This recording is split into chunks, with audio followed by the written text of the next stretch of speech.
Halo pemirsa Suyanto.id, ketemu lagi dengan channel Anda, channel untuk berbagi pengetahuan dan belajar sepanjang hayat. Mudah-mudahan Anda selalu sehat walafiat, sejahtera, dan bahagia dimanapun Anda berada.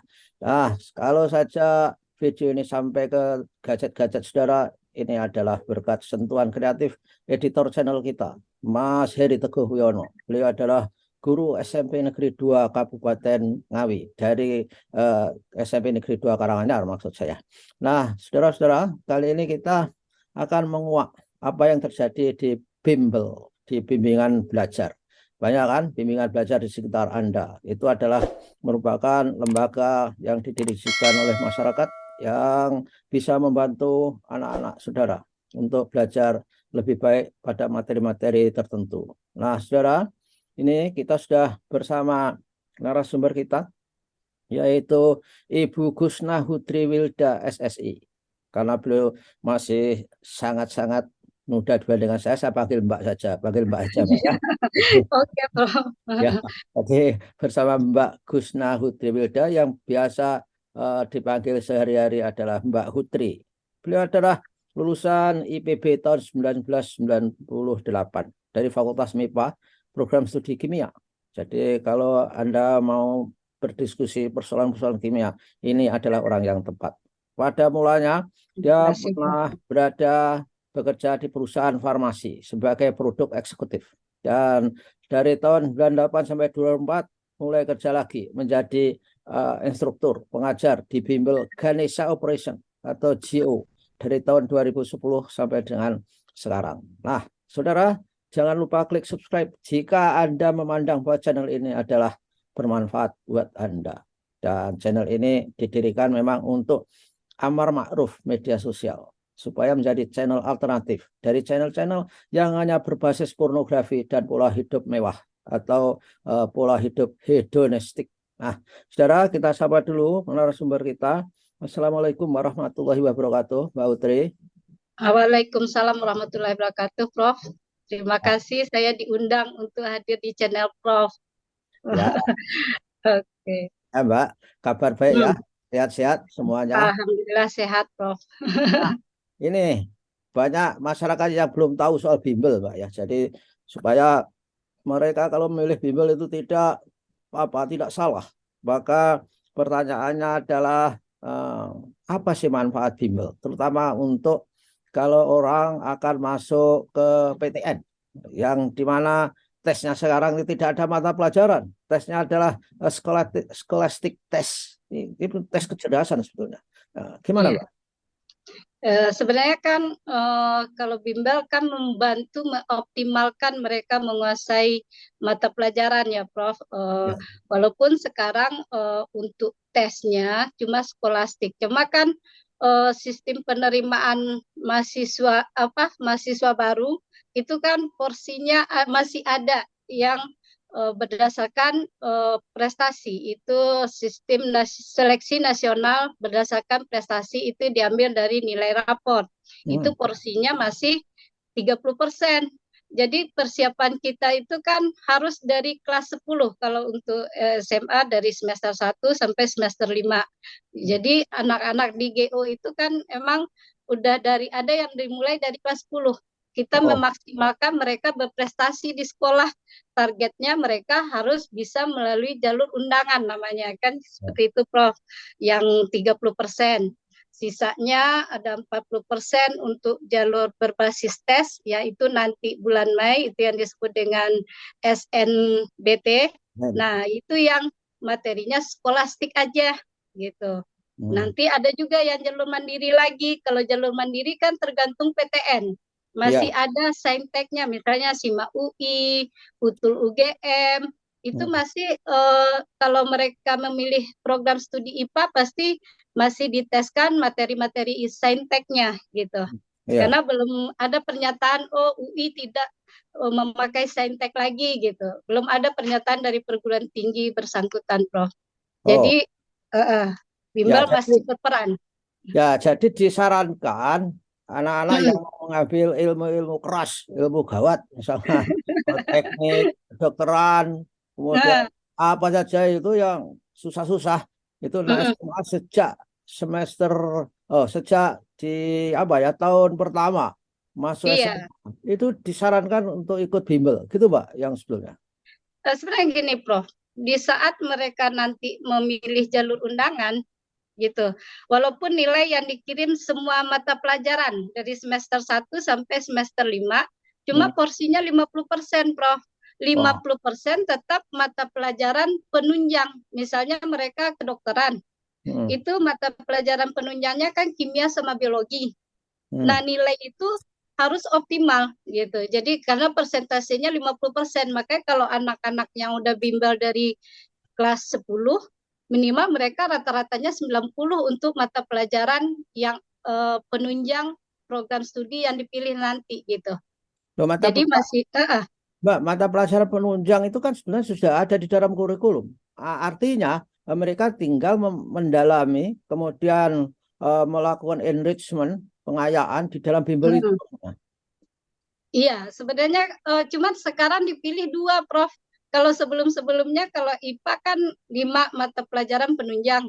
Kalau Hmm. sekarang benar-benar dua aja. Kalau mereka mau teknik kimia ya udah kimia fisika gitu. Jadi itu yang diperhatikan Hmm. sistemnya untuk yang jalur undangan Oh, gitu. oh, Hmm. jadi jalur undangan itu jelas melihat rapot, ya, melihat Iya. ikut dia. Hmm. Itu kan secara agregatnya. Tetapi Hmm. secara spesifik, misalkan mau ke teknik, masih akan dilihat misalkan kimia dan apa tadi, Pak? Fisika. Oh, fisika, kimia dan Hmm. fisika. Jadi di dua mata pelajaran itu harus harus apa? Harus moncer, harus Iya, luar biasa gitu ya. harus optimal nilainya. Oh, oke. Nah, kebanyakan yang di bimbel itu eh, rata-rata gimana, Pak? Terutama sebetulnya kan di bimbel itu bukan siswa bodoh. Justru di bimbel itu anak-anak yang cerdas menurut saya. Karena dia tahu, dia paham, ingin mencari tantangan. Betul nggak Hmm. apa yang saya katakan ini? Iya, iya, sebenarnya benar juga, Prof. Kadang mereka yang udah masuk ke bimbel itu emang tujuan mereka itu targetnya tinggi gitu. Otomatis persaingan mereka itu juga tinggi. Dan sering kita tekankan kalian itu bersaing sesama yang ada di bimbel ini juga gitu karena peluang bisa jadi kalau sekarang ya Prof misalnya kedokteran daya tampung cuma 40 peminatnya ada sampai 2000 gitu berarti persaingan mereka itu 1 banding 500 lah kalau misalnya FKUI, FKUGM misalnya yang jurusan-jurusan favorit jadi ya emang mereka harus maksimal usaha mereka ya dibantu dengan kita intinya kan mereka menguasai itu kalau banyak latihan juga kita sebagai pembimbing ya membimbing mereka dalam berlatih sebenarnya seperti Ya, itu Prof. ya, saya kira keistimewaan bimbel itu adalah bahwa Hmm.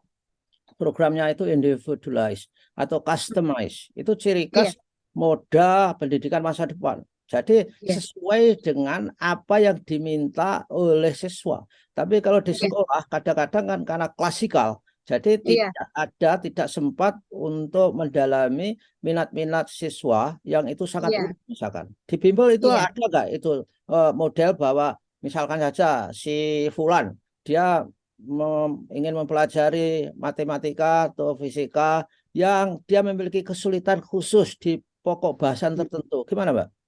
iya, Prof. Jadi kan gini, sistem di bimbel di Ganesha Operation ya, Prof ya. Kita kan KBM mengikuti yang di kelas, mengikuti semua pelajaran yang di sekolah. Nah, khusus yang udah berminat itu ada namanya TST, Prof. Tutorial Service Time. Jadi di luar kelas, Hmm. mereka itu yang benar-benar antusias untuk pelajaran tertentu atau yang mengalami kesulitan, itu lebih banyak di jadwal TST-nya. Kita kan kalau jam mengajar saya kan jam setengah 5 sampai jam 8, tapi saya kan di GO dari jam 1 Hmm. kadang sampai jam larut malam itu difokuskan di luar kelas, maksudnya untuk membantu siswa apakah yang kesulitan dalam materi tertentu atau emang benar-benar pengen fokus ke materi Ya, itu gitu. ya. Tapi rata-rata anak di situ itu labelnya tidak kesulitan, saya kira. Apakah Anda punya kesulitan? Tidak. Apakah Anda punya minat yang lebih menantang? Saya kira itu mungkin labelnya, Mbak. Betul nggak?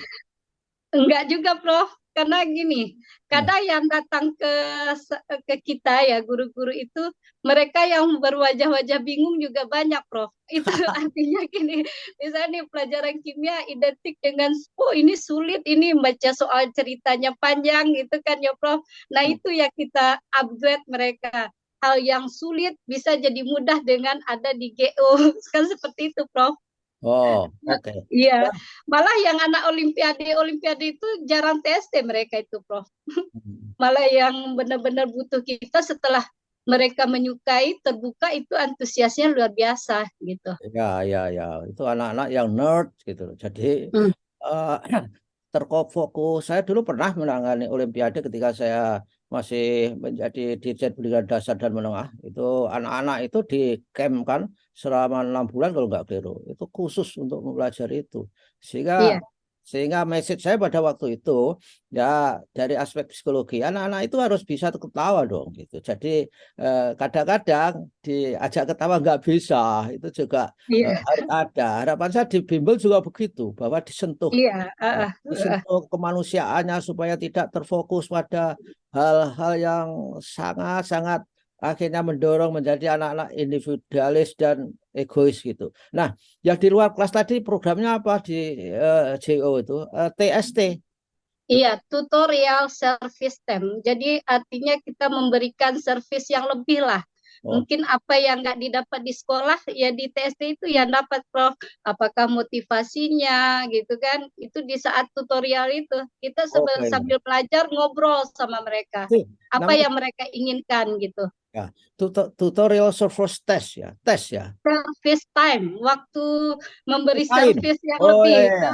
Time. Ya, tutorial surface time dan Iya. itu tentu saja paketnya beda dengan yang di klasikal ya, Mbak ya. Secara pelaksananya agak beda, tapi kebanyakan campur aduk di situ ya. Maksudnya pelajaran juga ada, anaknya ikut Olimpiade juga ada, kita bantu. Karena saya sekarang pembimbing Olimpiade anak SMA 5, Prof. Hmm. Jadi ada lah di waktu itu. Oh ya, jadi tidak saja materi dalam arti materi pelajaran, tentu saja ada aspek-aspek non kognitif seperti karena motivasi mungkin. Iya, nah itu dia, Prof. Motivasi itu paling banyak didapat saat-saat anak itu TSP, karena kita lebih dekat kan. Itu yang nggak ada di sekolah gitu. Ya, ya, yang misalkan anak-anak minder, anak-anak yang Nah, tidak bisa konsentrasi itu digarap di situ, Mbak ya. Di iya, saya pernah, Prof. Ini anaknya secara fisik ada kekurangan, maksudnya dia gagu dalam bicara. Terus satu kelas sama kan kalau tahun 2013 itu masih ada kelas unggul gitu, sekolah unggul gitu kan ya, Prof. Kebetulan dia anak sekolah swasta biasa, Prof. Di sekitar tempat saya ngajar, satu kelas yang dominan anak SMA 48. SMA 48 itu di daerah saya termasuk sekolah unggul. Hmm. Nah, di itu minder, pendiam sangat. Terus saya ajak ngobrol di saat TST. Baru saya bangkitkan semangat dia. Kamu tuh bisa seperti mereka, walaupun kamu dari sekolah biasa gitu. Dia Hmm. diterima di FTTMB ITB, Pak. Wah, Akhirnya. wah. Jadi di saat TST itu saya ngobrol, saya ini semua orang kalau punya tujuan harus kerja keras, kamu juga akan seperti mereka. Malah dia di nomor 2 waktu itu di GO nilainya. Dari sekolah hal yang biasa, misalnya sekolah swasta bukan sekolah internasional ya, Prof. Ya. Jadi dia bisa gitu. Itu kedekatannya didapat di saat TST. Saya memotivasi dia, akhirnya dia sekarang kerja di Shell. Oh, oh sudah bekerja, Mbak ya.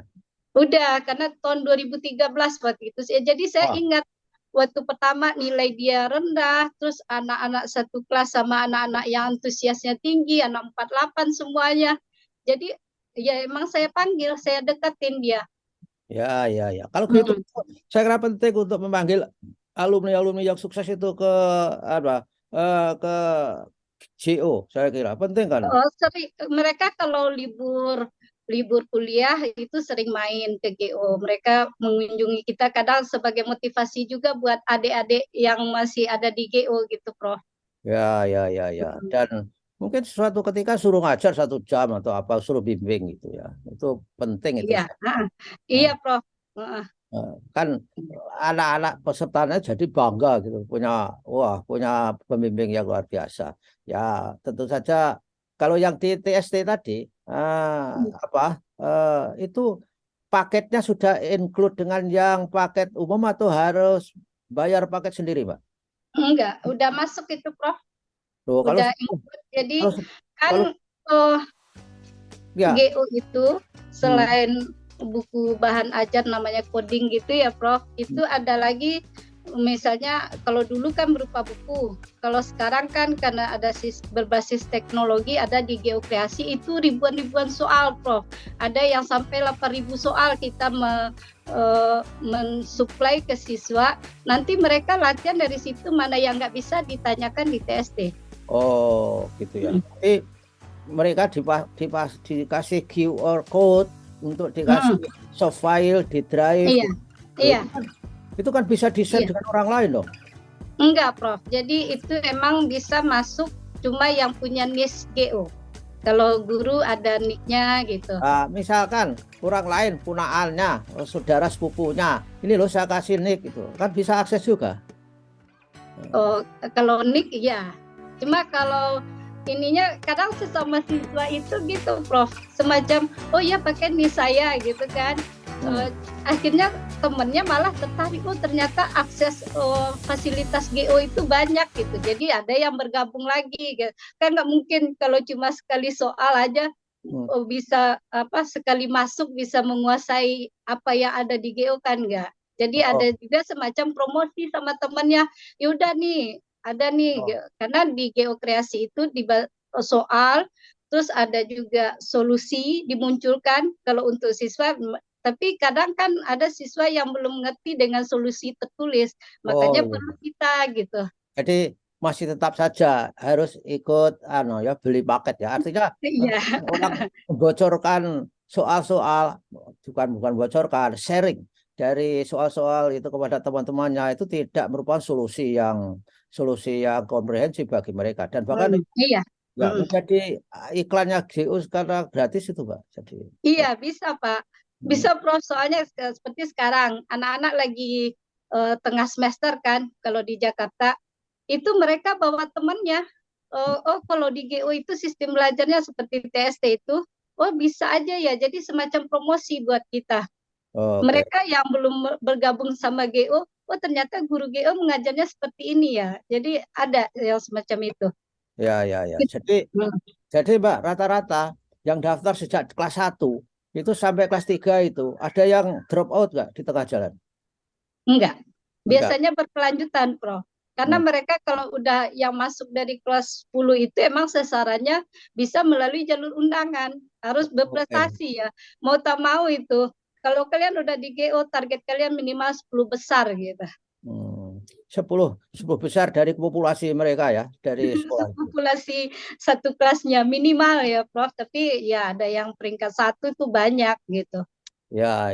Dan itu kan tadi paketnya kan 1 tahun 12 juta, Mbak. Itu tadi. Kalau kelas 12 ya, karena kita mengantarkan mereka sampai lulus di PTN. Sampai mereka ujian-ujian mandiri juga kita bantu, Prof. Oke. Jadi di kelas 10 12 juta, kelas 11 12 juta, kelas 12 jadi 36 juta ya sebetulnya. Kelas 10 9 ya, 9 juta. Oke.